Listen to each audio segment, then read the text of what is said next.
Tom, thanks for joining me. Tom Bachmann from the Deutsche Press Agency. Tom, can you just give me a little bit of a history around RB Leipzig and why there's so much controversy surrounding the club in Germany?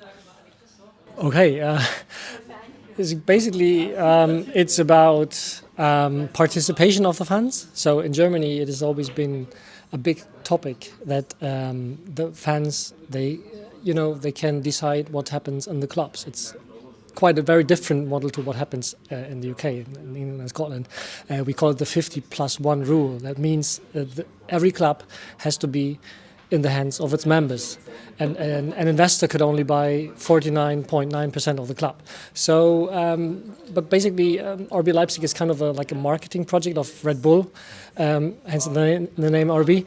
And they like fans sort of feel, they kind of moved around the rules or made their own rules, and that's roughly the thing in Germany here about RB Leipzig. Yeah. It's been a tough start to the season for RB Leipzig. Can you just give us an overview of how their season's gone thus far? Well, yeah, not as terrible as last year, but not very good as well.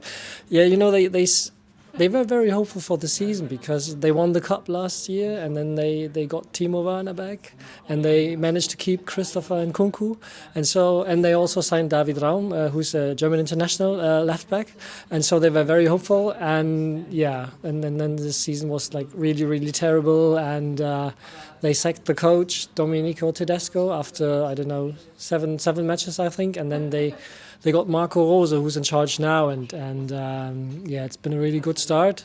He won 3 of his 4 matches. He only lost to Real Madrid. Well, I think you can lose. It's okay to lose there, and he's sort of so his task is now to get back to the RB DNA, as they call it here. So to this high pressing, attacking style of football. Marco Rose said today that the Leipzig style is actually very similar to the style of Celtic. Last season we saw Rangers defeat RB Leipzig in the semi-final of the UEFA Europa League. Can you tell me how that was received in Germany? Was that a surprise to many of the German football fans?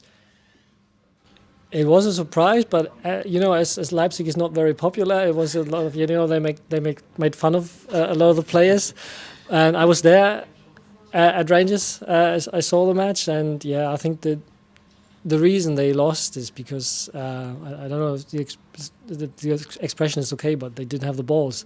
So they were really impressed by the crowd, and they never got into a match, and it was a deserved loss. And so they didn't win the Europa League, which was the goal, but they got the cup a few weeks later, and so everyone was happy anyway.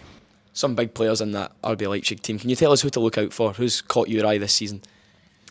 It's of course Christopher Nkunku. He's the German footballer of the year, and he's starting to connect really well with Timo Werner, who's starting to become the old Timo, like different compared to his time at Chelsea, where he was not very lucky. And they connect really well. And you should also look out for Dominik Szoboszlai, a Hungarian international, who played really, really well in recent weeks. And he's also profiting from the new coach. He already knows him from Salzburg, and he had a good time in Salzburg, and now he's having a good time again. So don't let him shoot like from 30 yards out, because he can score from there. Finally, just one from me. Can we have a score prediction for tomorrow? How do you see this one playing out? I thought it's going to be close and entertaining. 3-2 for Leipzig. Thanks very much for your time, Tom. Welcome. Thanks.